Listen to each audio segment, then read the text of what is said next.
Hello everyone, myself Dr. Someshwar Pirajibale, working as an assistant professor in the Department of Chemistry, Srimati Jiju Khalse College, Muktainagar. Today we are going to start a new topic. The name of topic is electrochemistry. Electrical energy plays an important role in the many chemical reactions.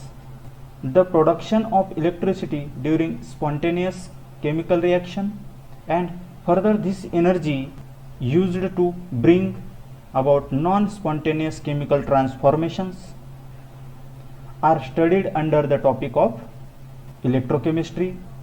So the electrochemistry is the study of the interaction between the electricity and chemical phenomena.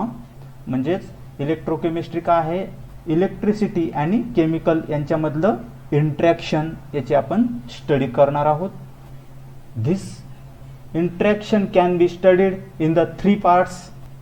In the first part, electrical properties of the substances that conduct the electricity are studied. ह्याच्यामध्ये आपण काय करणार आहोत, जे substance electrical property दाखवतात त्या सबस्टन्सचे आपल्याला study करायचे आहे, जसं की इलेक्ट्रोलाइट्स वगैरे. In the second part, transformation of electrical energy into the chemical energy is studied. आपल्याला काय पाहायचं आहे, ट्रान्सफॉर्मेशन कशाचं, इलेक्ट्रिकल एनर्जीमधून केमिकल एनर्जीमध्ये, जे की कशामध्ये होतं, इलेक्ट्रोलिसिसमध्ये होतं. And the finally in the third part, transformation of chemical energy into the electrical energy are studied. आणि थर्ड पार्टमध्ये आपल्याला काय करायचं आहे की केमिकल एनर्जीचं ट्रान्सफॉर्मेशन कशामध्ये करायचं आहे, तुमचं इलेक्ट्रिकल एनर्जीमध्ये करायचं आहे. जसं की डॅनियल सेलमध्ये वगैरे जसं तुम्ही इलेक्ट्रिकल एनर्जी तयार करता त्या पद्धतीने याच्यामध्ये आपल्याला स्टडी करायची आहे. The phenomena of electrolysis reveals 2 type of conductors. First is the electronic और metallic conductor. Second one is the electrolytic conductor or electrolytes.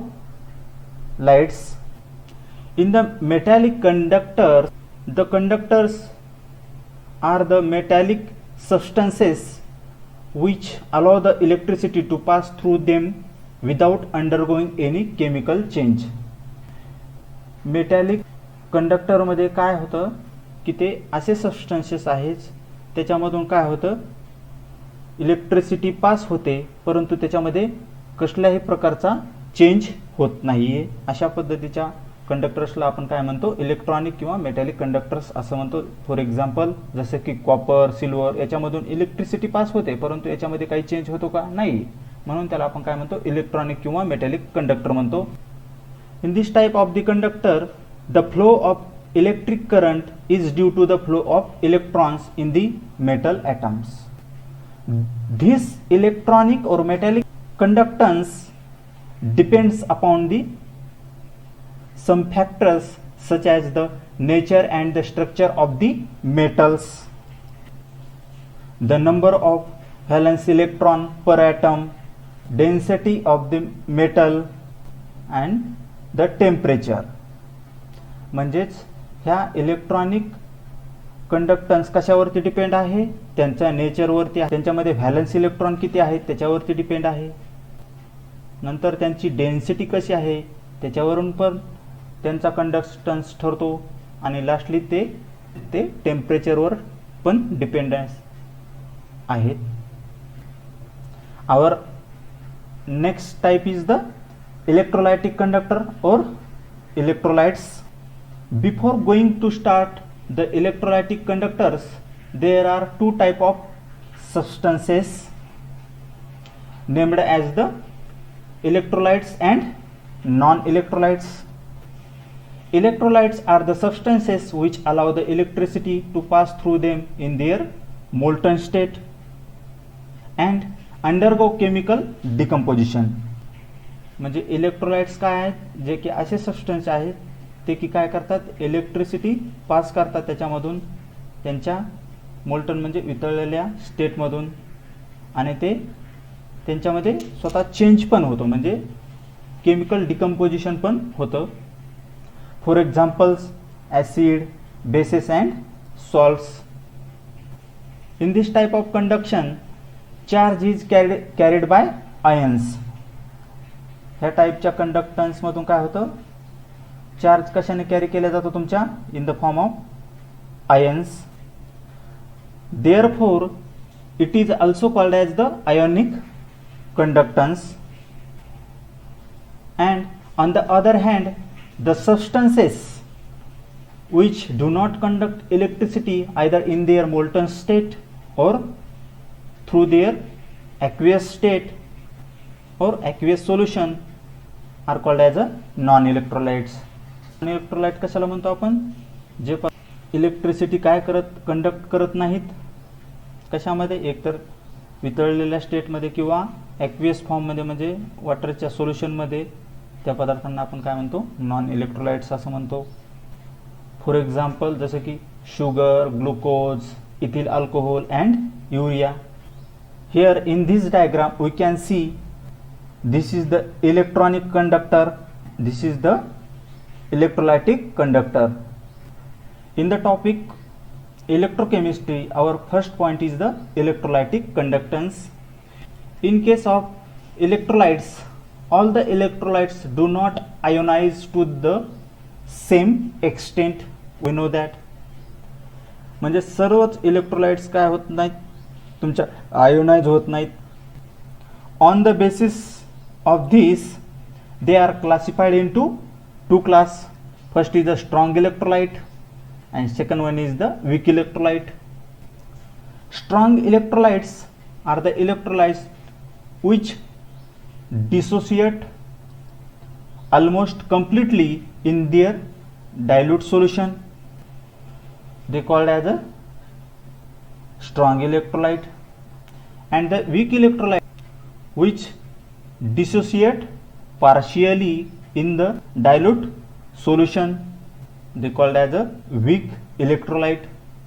In the dilute solution of weak electrolyte, an equilibrium exists between the dissociated, this is the dissociated form, and undissociated fraction. म्हणजे equilibrium ते काय असतात, partially dissociate असतात, त्याच्यामुळे तिथं काय असतो, equilibrium असतो. हा कशाचा सिम्बॉल आहे, इक्विलिब्रियमचा. कशामध्ये, डिसोसिएटेड फॉर्म आणि अनडिसोसिएटेड फॉर्म मध्ये.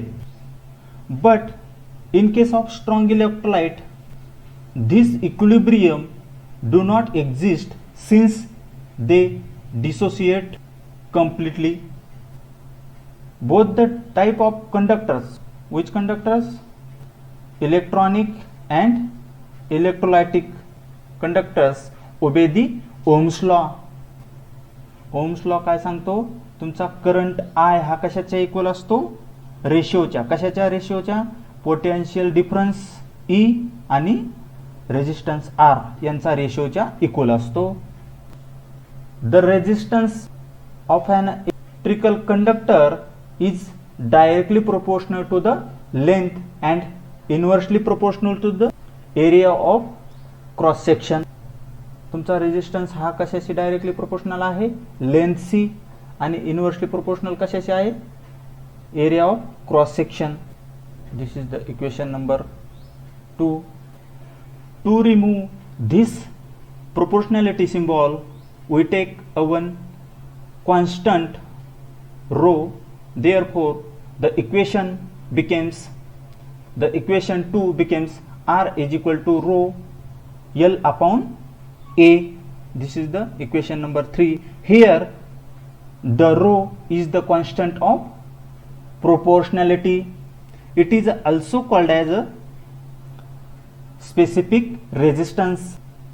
रोलाच आपण त्याला काय म्हणतो, specific resistance. Therefore, rearrange the equation number 3, we get rho is equal to R into A upon L.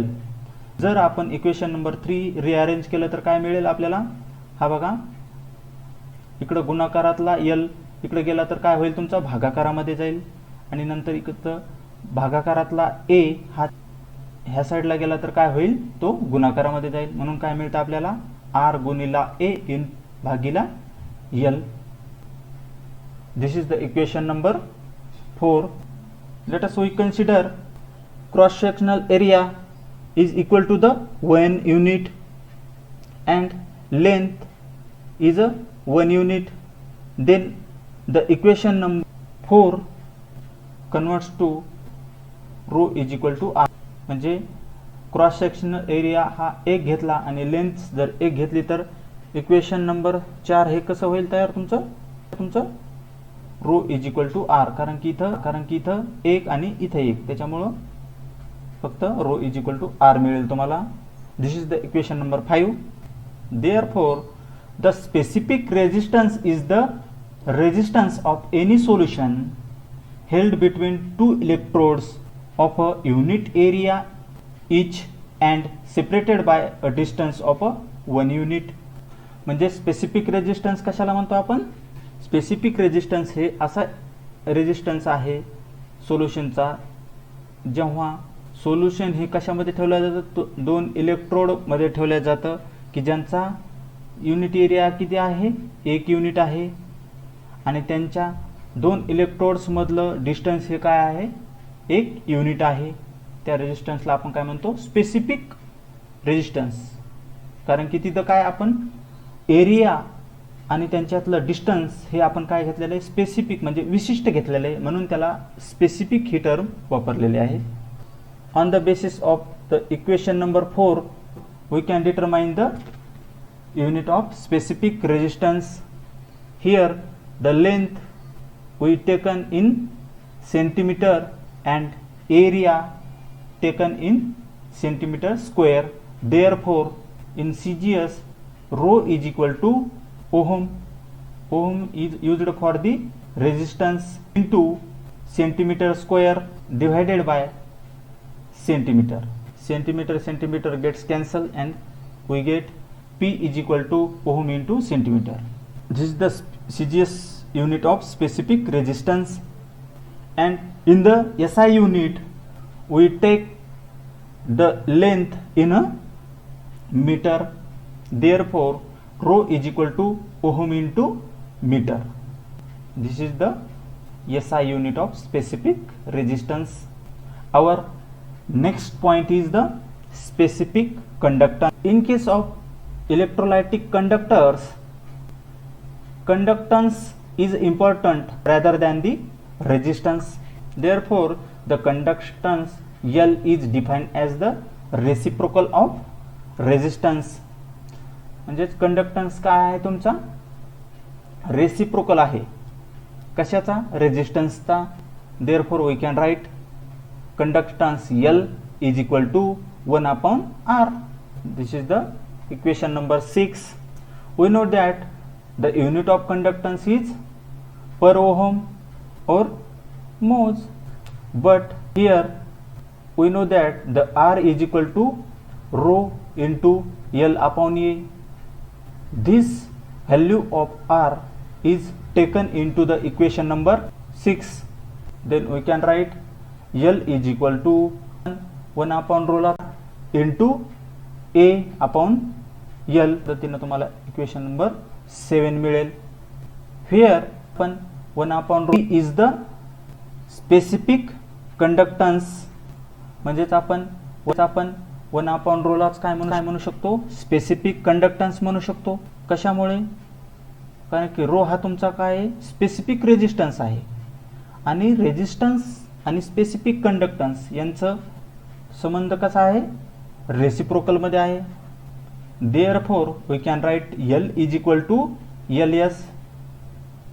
म्हणजेच आपण इथं या रेसिप्रोकलच्या जागेवर काय लिहिलेलं आहे, स्पेसिफिक कंडक्टन्स LS लिहिलेला आहे into A upon L. This is the equation number 8. आपल्याला कशाची गरज आहे, इथे LS ची गरज आहे, काढायचं आहे. त्याच्यामुळे याला आपण साईडला घेतलं तर काय मिळेल आपल्याला, हा इथं ठेवला तर काय मिळेल, हा गुणाकारातला A इकडं भागाकारात जाईल, हा भागाकारातला इकडं गुणाकारात, म्हणजे L into L upon A. This is the equation number 9.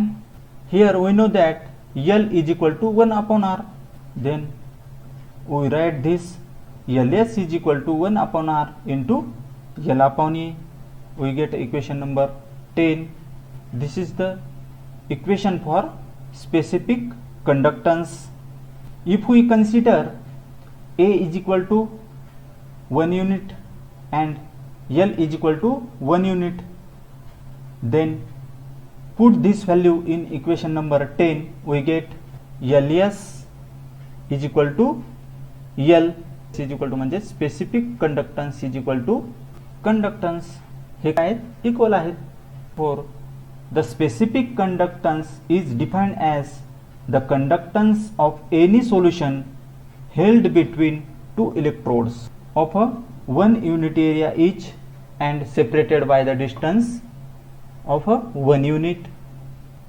म्हणजेच काय म्हणू शकतो आपण, स्पेसिफिक कंडक्टन्स हा असा कंडक्टन्स आहे की जेव्हा आपण सोल्युशन हे कशामध्ये 2 इलेक्ट्रोड्स मध्ये ठेवलं जातं की ज्यांचा क्रॉस सेक्शन एरिया हा काय आहे तुमचा 1 युनिट आहे आणि त्यांच्यातलं डिस्टन्स पण काय आहे 1 युनिट आहे.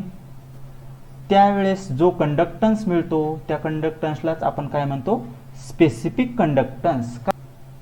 On the basis of equation number 10, we can calculate the unit of specific conductance. In the CGS system, the length is measured in a centimeter and resistance is measured in a ohm and the area is measured in centimeter square. Therefore, the unit of specific conductance is equal to 1 upon ohm into centimeter divided by centimeter square. Here 1 centimeter gets cancelled and then we get 1 divided by ohm into 1 upon centimeter, or we can write specific conductance is equal to per ohm per centimeter or moles per centimeter or Siemens per centimeter. This is the all the unit of specific conductance. And in a SI system, length is measured in a meter. Therefore, the unit of specific conductance is equal to per ohm per meter or moles per meter or Siemens per meter. On the basis of this, we can say the specific conductance is the conductance offered by the centimeter cube electrolyte solution. म्हणजे therefore the specific conductance is depends on the number of ions that are present in centimeter cube. When we dilute this solution, then the specific conductance is decrease after the dilution. Our last concept is a equivalent conductance. जसं की आपण कोणतंही solution तयार केल्यानंतर ते त्यांचं concentration हे molar किंवा नॉर्मल वेगवेगळ्या युनिटमध्ये मेजर करतो, तसंच आपण एक कंडक्टन्स पण हा मेजर करू शकतो. म्हणून ह्या टर्मला काय नाव दिलेलं आहे, equivalent conductance. The equivalent conductance is defined as the conductance offered by the solution containing the 1 gram equivalent of the electrolyte placed between 2 electrode and kept 1 centimeter apart. The equivalent conductance is denoted by letter lambda equivalent. The equivalent conductance is equal to the product of the specific conductance and the volume in a cc,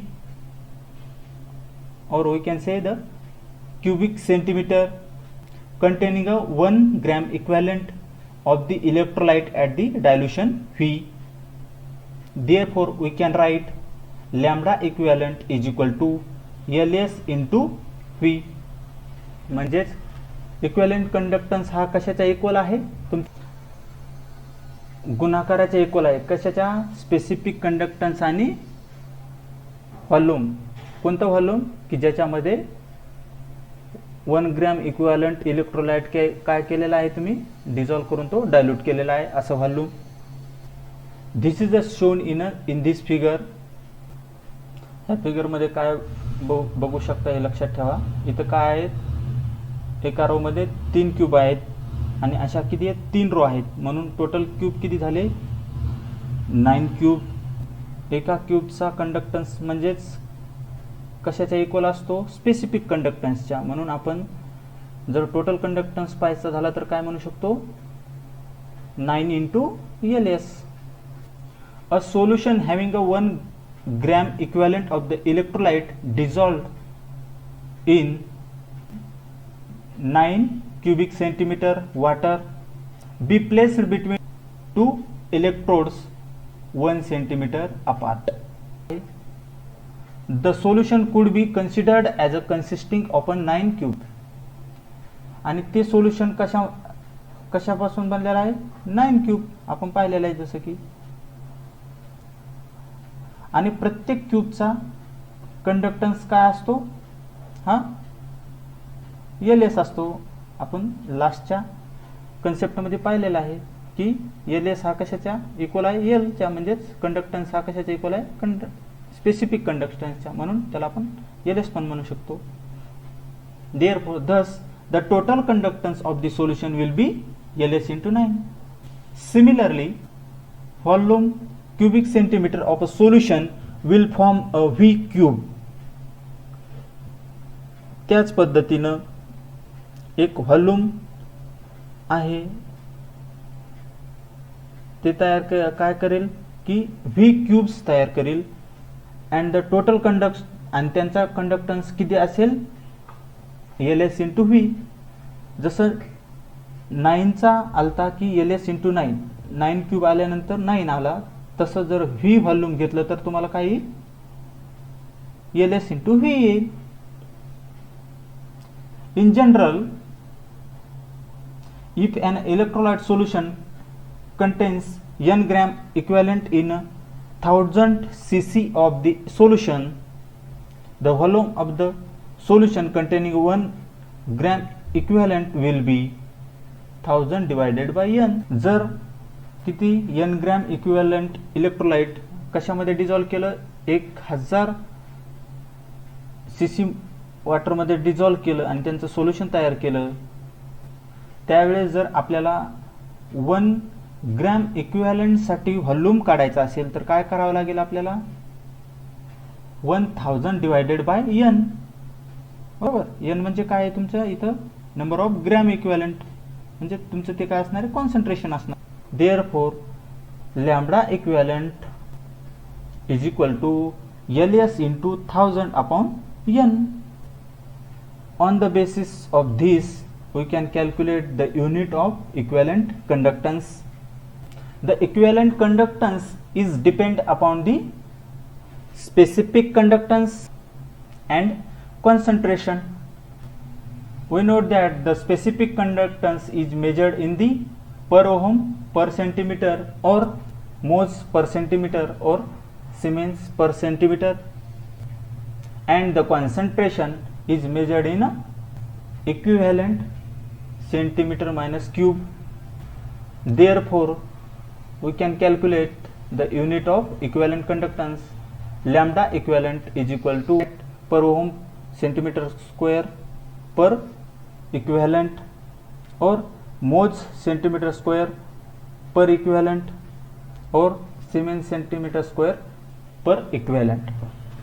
And in case of SI unit, the specific conductance is measured in per ohm per meter or moles per meter or Siemens per meter, and the concentration is measured in a equivalent meter minus cube. And therefore we can write per ohm meter square equivalent per equivalent or moles meter square per equivalent or Siemens meter square per equivalent.